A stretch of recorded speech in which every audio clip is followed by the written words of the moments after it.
Продължаваме с друга тема на мира. Днес, 10 октомври, е Деня на психичното здраве.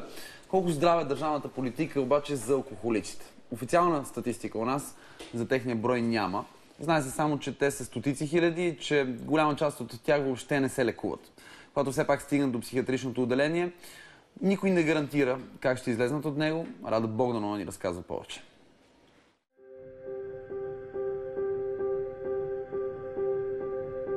Аз съм интелигентен човек, завършил съм и техникум, и семинари. Когато някой път съм прекалявал с алкохола, на сутринта пия едно силно кафе и отивам на работа.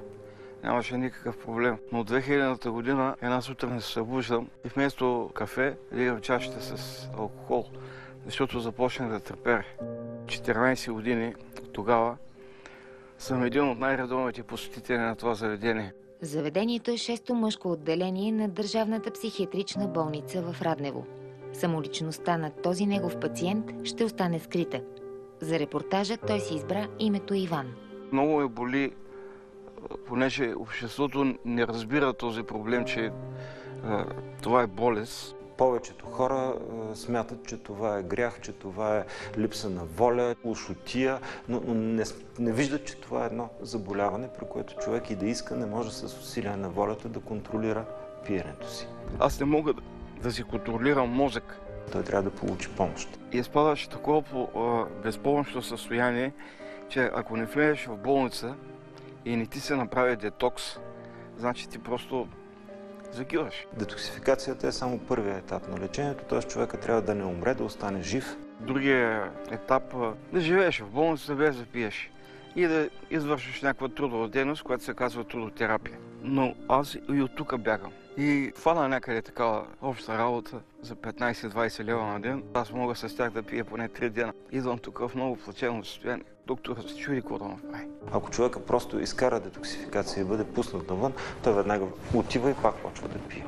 Няма психосоциалната рехабилитация, която е ключова за възстановяването. Колкото и да е абсурдно, преди 30 години тук в тази болница е имало много ефективна програма за психосоциална рехабилитация по чешки модел с вътреболнични терапевтични общности, с трудово лечебно стопанство, с арт-терапия, с групова индивидуална психотерапия, дори фамилна терапия, защитени жилища. Но това нещо за последните 20 години е почти напълно унищожено. На площ от 300 декара трудово-лечебното стопанство на болницата е осигурявало всичко – от храна до фризьорски услуги. Започва обаче реформа, не състояла се вече 20 години. Според настоящите изстратези, проблемът на предната система е в изолацията на пациентите. Системата работеше, но работеше в обратна посока. Зад дебелите стени се е оформил цял самодостатъчен мини-град. Имало е и намерение левът да бъде заменен със собствена парична единица. На практика тези хора в болницата се превръщат в работна сила, много удобна, много ефтина. Не може тези хора да бъдат жители на една квази общност, каквато е голямата психиатрична болница.